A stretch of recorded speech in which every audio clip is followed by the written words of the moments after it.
Hello नमस्कार दोस्तों, आप सभी का स्वागत है। आज हम राजस्थान की चित्रकला के जो शैलियाँ हैं उसका पार्ट नंबर 2 को चालू करने वाले हैं। तो पार्ट नंबर 1 में हमने मेवाड़ शैली और मारवाड़ शैली का डिटेल से अध्ययन कर लिया था।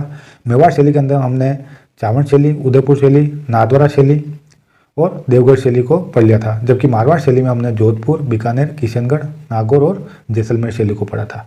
आज हम जो पढ़ने वाले हैं वह दो और शैलियों के बारे में पढ़ने वाले हैं। एक है हमारी हाड़ौती शैली और एक है हमारी ढूंढार शैली।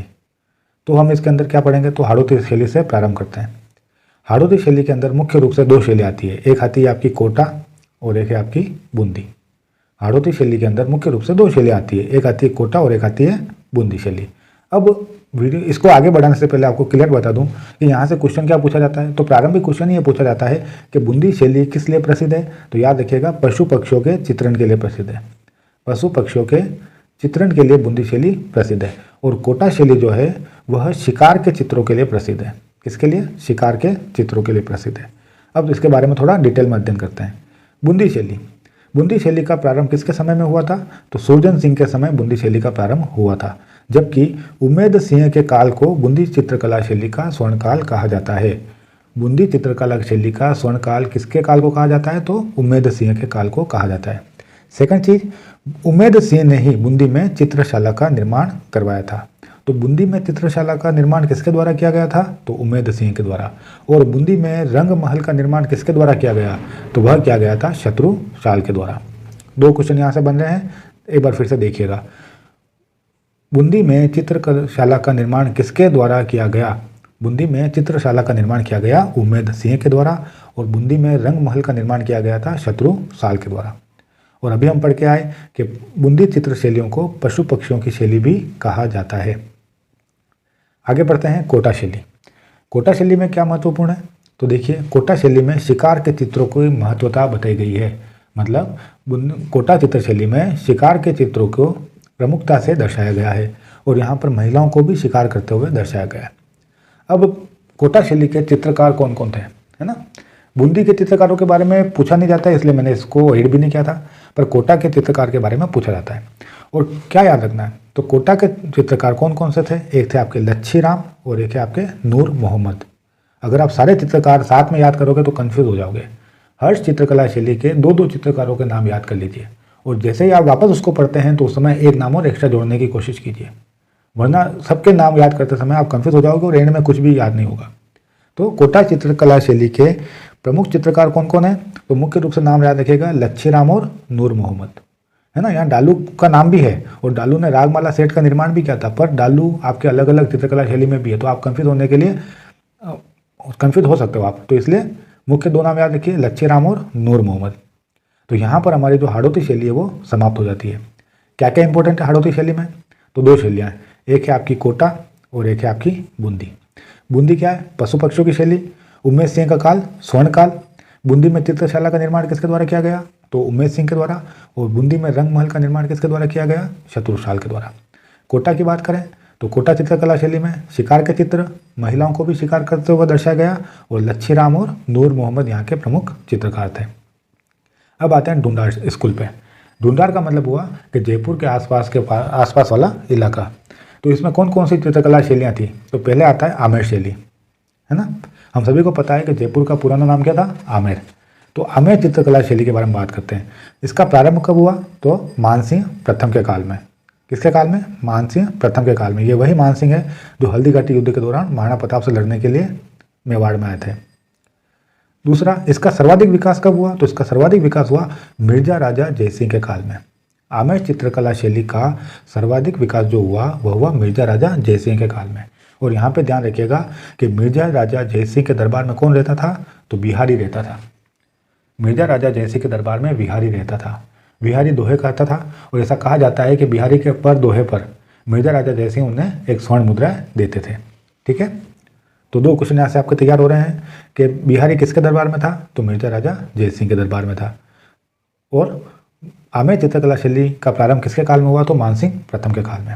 अब यहाँ पे चित्रकार कौन थे? तो यहाँ के चित्रकार थे हुकुमचंद और मुरारी। हुकुमचंद और मुरारी किसके चित्रकार थे? ये आमेर चित्रकला शैली के चित्रकार थे। आगे बढ़ते हैं जयपुर। तो जयपुर थोड़ा इंपॉर्टेंट है, ध्यान से पढ़िएगा। जयपुर चित्रकला शैली का जो प्रारंभ हुआ वह हुआ सवाई जयसिंह के काल में, और जयपुर चित्रकला शैली का स्वर्ण काल माना जाता है सवाई प्रताप सिंह। सवाई प्रताप सिंह के नाम से आपको याद आ गया होगा, हवा महल का निर्माण किसके द्वारा किया गया, तो वह सवाई प्रताप सिंह ही थे, है ना। तो हवा महल का निर्माण भी किसके काल में हुआ था, तो सवाई प्रताप सिंह के काल में। और इन्हीं के काल में गंधर्व बाईसी होती थी, है ना, गंधर्व बाईसी, यह भी सवाई प्रताप सिंह के काल में थे। और अगली चीज़ और क्या थी, हमने अभी तक दो चीज़ें पढ़ी इनके बारे में। पहली क्या थी कि इन्होंने इसका निर्माण कराया था, वो बाईसी रहते थे और ये ब्रज निधि के नाम से कविताओं का लेखन करते थे। तो इन्हीं के काल को जयपुर की चित्रकला शैली का स्वर्णकाल कहा जाता है। फिर एक और प्रश्न पूछा जाता है कि जयपुर में 36 कारखानों का निर्माण किसके काल में हुआ था। जयपुर में 36 कारखानों का निर्माण किसके काल में हुआ था, तो वह हुआ था सवाई जयसिंह के काल में। और जिन्हें क्या कहा जाता था, जिन्हें कहा जाता था सूरत खाना। सवाई जयसिंह जिन्होंने जयपुर की नींव रखी, जयपुर की स्थापना की, इन्होंने जयपुर में 36 कारखानों की भी नींव रखी थी और जिन्हें कहा जाता था सूरत खाना। ठीक है, स्वर्णकाल सवाई प्रताप सिंह का काल।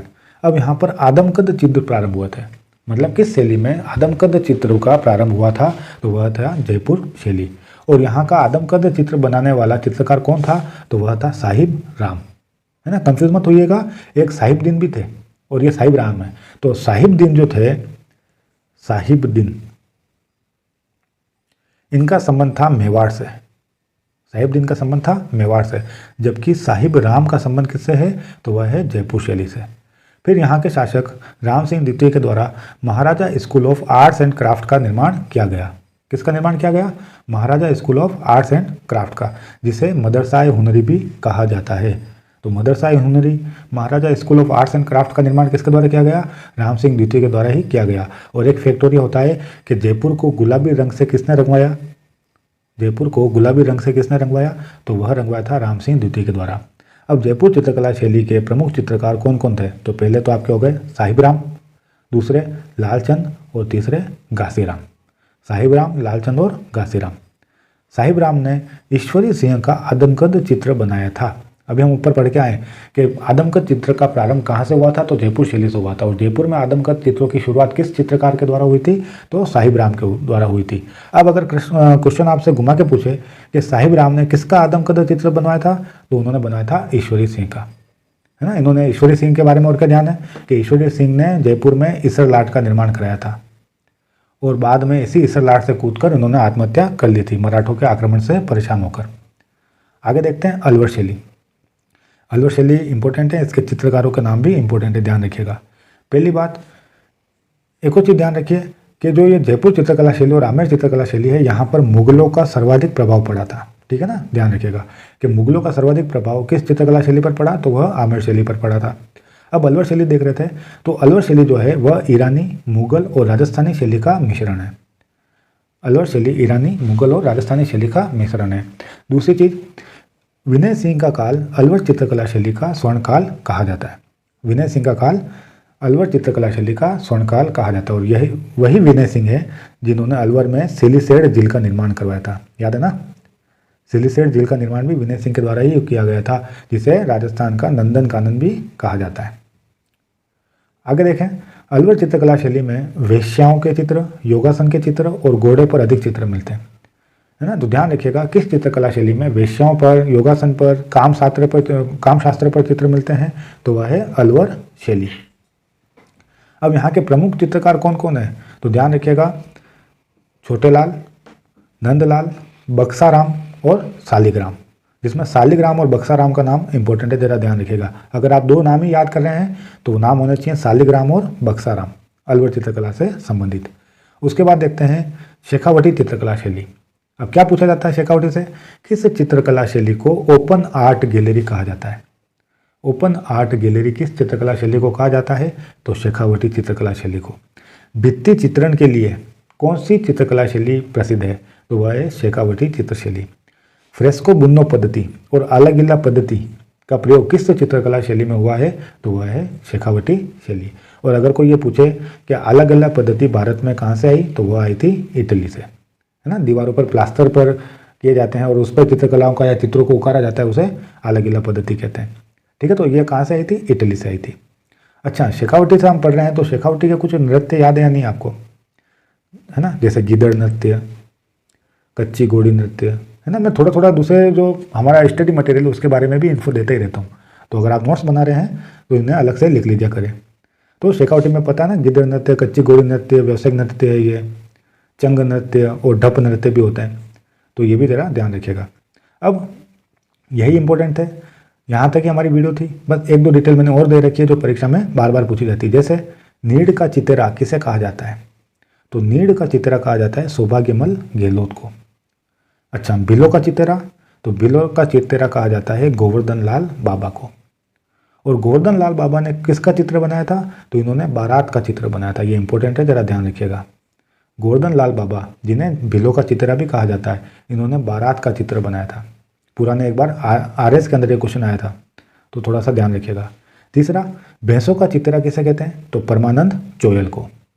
भैंसों का चितेरा परमानंद चोयल। एक बार देखिए वापस, नीड़ का चितेरा सौभाग्यमल गहलोत, बिलो का चितेरा गोवर्धन लाल बाबा, भैंसों का चितेरा परमानंद चोयल को। और इलाही बख्श उस्ता, इलाही बख्श उस्ता ये कहाँ के, ये बीकानेर के थे। इन्होंने महाराजा गंगा सिंह का चित्र बनाया था। महाराजा गंगा सिंह राजस्थान का भागीरथ, है ना, राजस्थान का भागीरथ, जिन्होंने गंगा नहर का निर्माण कराया था, पता है ना। और ये वही आदमी थे जिन्होंने तीनों गोलमेज सम्मेलन में भाग लिया था। गोलमेज सम्मेलन हुए थे ना लंदन में, उनमें महाराजा गंगा सिंह ने तीनों गोलमेज सम्मेलनों में भाग लिया था। तो इलाही बख्श उस्ता ने किसका चित्र बनाया था, महाराजा गंगा सिंह का चित्र बनाया था। और ये चित्र वर्तमान में कहाँ है, तो ये चित्र वर्तमान में UNO के संग्रहालय में। और आपको उस्ता के नाम से याद होना चाहिए, उस्ता कला कहाँ की प्रसिद्ध है, बीकानेर की। तो ठीक है दोस्तों, तो हमारे राजस्थान की चित्रकला का टॉपिक यहाँ पर कंप्लीट होता है। अगली वीडियो जो आएगी वो इसके MCQ पे आएगी। तो अगर आप हमसे जुड़े रहना चाहते हैं तो चैनल को आप सब्सक्राइब कर लीजिएगा, और बहुत ही जल्द आपको नई वीडियो मिलने वाली है। ओके, धन्यवाद।